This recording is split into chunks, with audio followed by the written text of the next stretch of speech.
راہم کی نظریں فوراً گلالئی کی آنکھوں سے ٹکرائیں، جہاں خوف کے باوجود ایک عجیب سا یقین، اعتماد اور خاموش التجا موجود تھی۔ چند لمحوں تک دونوں کی نظریں ایک دوسرے میں الجھی رہیں۔ پھر راہم نے آہستہ سے گہرا سانس لیا اور نہایت سکون کے ساتھ اپنی دونوں گنز فرش پر گرا دیں۔ دھات کے فرش سے ٹکرانے کی آواز حال میں سناٹے میں غیر معمولی طور پر بلند ہوئی تھی۔ یہ منظر دیکھتے ہی چیف کے ہونٹوں پر فاتحانہ مسکراہٹ پھیل گئی اور وہ زور سے ایک کہکا لگا کر ہنس پڑا، مگر اسے اندازہ بھی نہیں تھا کہ یہی کہکا اس کی زندگی کی سب سے بڑی غلطی ثابت ہونے والا تھا، کیونکہ وہ ابھی تک راہم خان کے مائنڈ گیمز اور اس کی خاموش چالوں کی گہرائی کو سمجھ ہی نہیں پایا تھا۔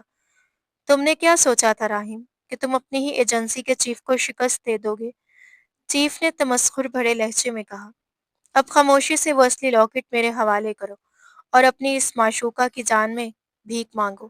اس نے اپنی باقی ماندہ گارڈز کو اشارہ کیا کہ وہ آگے بڑھ کر راہم سے لاکٹ چھین لے، مگر جیسے ہی وہ گارڈز آگے راہم کے قریب پہنچا، راہم کے ہونٹوں پر ایک پراسرار اور قاتلانہ مسکراہٹ ابھری۔ اگلے ہی لمحے اس نے اپنی جیکٹ کے اندر چھپا ہوا وائرلیس سیٹ آن کر دیا، جو براہ راست ایجنسی کی ہائی کمانڈ اور ملٹری انٹیلیجنس ہیڈ کوارٹر سے منسلک تھا، اور جس پر چیف کے اعتراف جرم کے ساتھ ساتھ سکندر کی تمام گفتگو اور غداری کے ثبوت لائیو ریکارڈ ہو چکے تھے۔ راہم نے نہایت پرسکون لہجے میں کہا، یہ لاکٹ تو تمہیں شاید مل جائے چیف صاحب، لیکن اس غداری کا کیا کرو گے جو اس وقت پوری ملٹری انٹیلیجنس لائیو سن رہی ہے، اور حویلی کے باہر جو ہیلی کاپٹروں کی آواز آ رہی ہے وہ میرے بندوں کی نہیں بلکہ اسٹیٹ فورسز کی ہے۔ یہ سنتے ہی چیف کے چہرے کے رنگ اڑ گئے تھے۔ اس کی گھبرا کر ٹوٹے ہوئے شیشوں کے پار باہر جھانکا تو اس کا دل ڈوب گیا، کیونکہ واقعی سرخ اور سیاہ رنگ کے ہائی پروفائل ہیلی کاپٹرز حویلی کے لان میں اتر رہے تھے، اور لاؤڈ سپیکر پر مسلسل اسے ہتھیار ڈالنے کا حکم دیا جا رہا تھا۔ یہ منظر دیکھ کر چیف کا توازن یکدم بگڑ گیا اور اس کی گرفت کو للائی پر معمولی سی ڈھیلی پڑ گئی تھی۔ بس اسی ایک لمحے، بلکہ ایک سیکنڈ کے ہزاروں حصے میں، راہم نے اپنی برق رفتار مہارت کا مظاہرہ کیا۔ وہ بجلی کی تیزی سے نیچے جھکا، فرش پہ پڑی اپنی گن اٹھائی اور بغیر ایک لمحہ ضائع کیے ایک پرفیکٹ شاٹ چیف کے اسی ہاتھ پر مارا جس میں اس نے گن پکڑی ہوئی تھی۔ گولی لگتے ہی چیف کی گن اس کے ہاتھ سے چھوٹ کر دور جا گری اور وہ درد سے چیختا ہوا پیچھے لڑکھڑا گیا۔ گلالائی نے موقع غنیمت جانا، فوراً خود کو اس کے چنگل سے آزاد کرا دیا اور دوڑ کر سیدھی راہم کے سینے سے آ لگی۔ راہم نے اپنے مضبوط باہیں بازو سے اسے حفاظتی حصار میں لے لیا، جبکہ اس کے دائیں ہاتھ میں موجود گن کا رخ اب بھی چیف کے ماتھے پر جمع ہوا تھا۔ دوسری جانب چیف فرش پر پڑا درد سے تڑپ رہا تھا، اور اسی دوران باہر سے اسپیشل فورسز کے کمانڈوز حال کے اندر داخل ہو چکے تھے، جنہوں نے آتے ہی اسے زمین پر گرا کر قابو میں کر لیا تھا اور اس کی غداری کا باب ہمیشہ کے لیے بند کر دیا تھا۔ کھیل اب تقریباً اپنے اختتام کو پہنچ چکا تھا۔ غدار چیف گرفتار ہو چکا تھا اور اپنے انجام کی طرف بڑھ رہا تھا، مگر کہانی کا سب سے اہم راز ابھی سامنے آنا باقی تھا۔ جیسے ہی اسپیشل فورسز کے ہیڈ کی نظر راہم کے ہاتھ میں موجود اصلی لاکٹ پر پڑی، وہ آگے بڑھا، راہم کو سلیوٹ کیا اور پراعتماد لہجے میں بولا، ویل ڈن راہم خان، تم نے ملک کے سب سے بڑے مافیا نیٹ ورک اور اس کے اندر چھپے غدار کو بے نقاب کر دیا۔ اب یہ لاکٹ ہمارے حوالے کر دو تاکہ ہم اس کا پاسورڈ ڈیکوڈ کر کے اس کے اندر موجود خفیہ معلومات حاصل کر سکیں۔ راہم نے چند لمح خاموشی سے لاکٹ کو دیکھا، پھر اس کی نظریں گللائی پر جا ٹھہریں، کیونکہ وہ جانتا تھا کہ اس لاکٹ کے ساتھ صرف کوئی خفیہ ڈیٹا نہیں بلکہ گللائی کی پوری زندگی، اس کا ماضی اور اس کے تمام راز بھی جڑے ہوئے تھے۔ چند لمحوں کی سوچ کے بعد اس نے لاکٹ فورسز کے حوالے کر دیا۔ فوراً ہی ماہرین نے اسے ایک جدید مشین کے ساتھ منسلک کیا، مگر اگلے ہی لمحے سب کے چہروں کے رنگ بدل گئے۔ جیسے ہی لاکٹ سسٹم میں ڈالا گیا، اسکرین پر ایک سرخ رنگ کا پیغام فلیش ہوا، فائنل پاسورڈ ریکوائرڈ۔ ماہرین نے مختلف کوڈز آزمائے، لیکن سسٹم تک رسائی حاصل نہ ہو سکی۔ پھر اچانک ایک اور پیغام اسکرین پر نمودار ہوا، جس نے پورے حال میں سناٹا طاری کر دیا۔ فائنل پاسورڈ کوئی عددی کوڈ یا خفیہ لفظ نہیں، بلکہ گللائی کے فنگر پرنٹس ہیں۔ یہ الفاظ پڑھتے ہی راہم کے چہرے کے تاثرات بدل گئے۔ اس انکشاف کا مطلب صرف اتنا ہی نہیں کہ لاکٹ کا راز گللائی سے جڑا ہوا ہے، بلکہ یہ بھی تھا کہ مافیا کے لیے گلہ اب پہلے سے کہیں زیادہ قیمتی ہدف بن چکی تھی، اور سب سے خطرناک حقیقت یہ تھی کہ اس پورے کھیل کا اصل سرگنا سکندر ابھی زندہ تھا۔ وہ اس وقت ہائی وے پر زخمی حالت میں تڑپ ضرور رہا تھا، مگر مرا نہیں تھا، اور اگر اسے اس راز کا علم ہو گیا تو وہ کسی بھی قیمت پر دوبارہ گلہ تک پہنچنے کی کوشش کرے گا۔ یوں جب سب کو لگ رہا تھا کہ جنگ ختم ہو چکی ہے، حقیقت میں ایک نئی اور شاید پہلے سے زیادہ خطرناک جنگ کا آغاز ہونے والا تھا۔ جیسے ہی اسکرین پر یہ پیغام فلیش ہوا کہ لاکٹ کا فائنل پاس ورڈ گلالئی کے فنگر پرنٹس ہیں، حال میں موجود ہر شخص کے ہوش اڑ گئے، کیونکہ اس کا مطلب بالکل واضح تھا کہ جب تک گلالائی زندہ ہے، انٹرنیشنل مافیا کا کوئی بھی بچہ کچھا رکن اسے حاصل کرنے کے لیے دوبارہ حملہ کر سکتا ہے۔ راہم نے ایک لمحے کے لیے گلالائی کی طرف دیکھا، جو معصومیت سے اس کی جانب دیکھ رہی تھی۔ اسی لمحے اس کی آنکھوں میں ایک پختہ عزم ابھرا۔ اس نے فورسز کے ہیڈ کی طرف دیکھتے ہوئے سپاٹ لہجے میں کہا، ہمیں فوراً اسی ہائی وے پر واپس جانا ہوگا، کیونکہ سکندر ابھی زندہ ہے، اور جب تک وہ اس دنیا میں موجود ہے، گلالئی کی زندگی پر موت کا سایہ منڈلاتا رہے گا۔ اگلے ہی لمحے راہم نے ایجنسی کی ایک تیز رفتار گاڑی لی، گلالئی کو اپنے ساتھ بٹھایا اور طوفانی رفتار سے دوبارہ اسی ہائی وے کی طرف روانہ ہو گیا جہاں سکندر گاڑی کے ملبے تلے دبا ہوا رہ گیا تھا۔ بارش اب مکمل طور پر رک چکی تھی، اور سورج کی تیز روشنی دھند کو چیرتی ہوئی زمین پر پھیل رہی تھی۔ جب راہم کی گاڑی حادثے والی جگہ پر پہنچی تو سامنے کا منظر دیکھ کر اس نے فوراً بریک لگا دی۔ سکندر کی تباہ شدہ گاڑی تو وہیں موجود تھی، مگر سکندر غائب تھا۔ زمین پر صرف خون کے گہرے نشانات تھے، جو ہائی وے کے کنارے پر واقع ایک پرانے اور راستے حال گودام کی طرف جا رہے تھے۔ واضح تھا کہ سکندر ملبے سے نکل کر وہاں پناہ لے چکا تھا، اور اس کا بچا کچھا نیٹ ورک اب بھی ایک آخری وار کی تیاری میں تھا۔ راہم نے گلالائی کو گاڑی کے اندر ہی رہنے کا اشارہ کیا، اور اپنی گل سنبھالتے احتیاط سے گودام کے منڈیالے دروازے کی طرف بڑھنے لگا تھا، مگر اچانک اندر سے سکندر کی وہی بھاری اور مکار آواز گونجی، اندر مت آنا راہم خان، ورنہ میں اس پورے گودام کو بارود سے اڑا دوں گا۔ میرے آدمی یہاں پہنچ چکے ہیں، اور اگر مجھے وہ لڑکی نہ ملی تو میں خود کو بھی ختم کر لوں گا، اور اس لاکٹ کا پاس ورڈ ہمیشہ کے لیے مٹی میں مل جائے گا۔ راہم نے دروازے کی اوٹ سے اندر جھانکا تو سکندر ایک لوہے کے ڈرم پر بیٹھا دکھائی دیا۔ اس کا پورا جسم خون میں لت پت تھا، اور اس کے دائیں ہاتھ میں ایک ریموٹ کنٹرول تھا، جو گودام میں نصب ڈائنامائٹ سے منسلک تھا۔ راہم نے ذرا بھی خوف ظاہر کیے بغیر ایک قدم آگے بڑھایا اور سخت لہجے میں بولا، تمہارا چیف گرفتار ہو چکا ہے، اور تمہارا پورا مافیا نیٹ ورک اس وقت اسٹیٹ فارورڈز کے نشانے پر ہے۔ تم ہار چکے ہو سکندر۔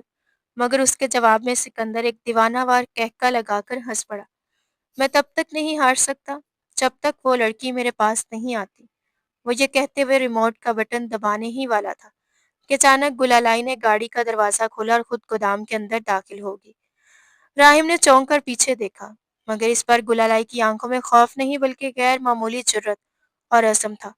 اس نے سیدھا سکندر کی طرف دیکھ کر کہا، تمہیں میرے فنگر پرنٹس چاہیے نا سکندر؟ تو لو، میں خود تمہارے پاس آ گئی ہوں، لیکن میرے پاس آنے سے پہلے تمہیں راہم خان کا سامنا کرنا ہوگا۔ جیسے ہی سکندر کی نظریں گلالائی پر پڑیں، اس کی مکار آنکھوں میں لالچ کی چمک دوڑ پڑی۔ اس نے غیر ارادی طور پر ریموٹ پکڑے ہوئے ہاتھ کی گرفت ذرا سی ڈھیلی کی، اور یہی وہ ایک لمحہ تھا جس کا راہم انتظار کر رہا تھا۔ راہم نے اپنی زندگی کا سب سے پرفیکٹ شاٹ کھیلا۔ اگلے ہی پل اس نے بغیر وقت ضائع کیے سیدھی گولی سکندر کے اس ہاتھ پر ماری جس میں ریموٹ تھا۔ گولی لگتے ہی ریموٹ دور جا گرا، اور اسی لمحے راہم بجلی کی تیزی سے آگے بڑھا اور ایک زبردست کک سکندر کے سینے پر دے ماری۔ شدید ضرب سے سکندر کا توازن بگڑ گیا، اور وہ پیچھے موجود ایک گہرے کیمیکل کنٹینر کی طرف جا گرا جہاں پرانے تیزاب کا ذخیرہ موجود تھا۔ اگلے ہی لمحے اس کی ایک آخری دردناک چیخ پورے گودام میں گونج اٹھی، اور انٹرنیشنل مافیا کا وہ بے رحم باس اپنے ہی بچائے ہوئے جال میں پھنس کر ہمیشہ کے لیے اپنے انجام کو پہنچ گیا تھا۔ گودام میں اب مکمل خاموشی چھا گئی تھی۔ مافیا کا باس مر چکا تھا، اور غدار چیف جیل کی سلاخوں کے پیچھے پہنچ چکا تھا۔ راہم نے آہستہ سے مڑ کر گلالائی کی طرف دیکھا، جو پہلی بار سکون کا سانس لے رہی تھی۔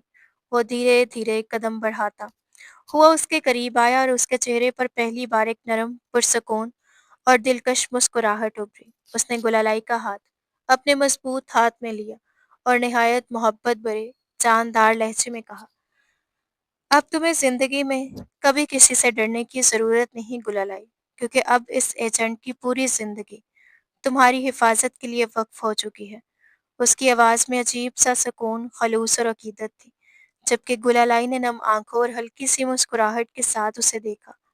اس کے دل میں صرف ایک ہی خیال ابھر رہا تھا، یہ شخص نہ جانے اس کی کسی نیکی کا صلہ تھا۔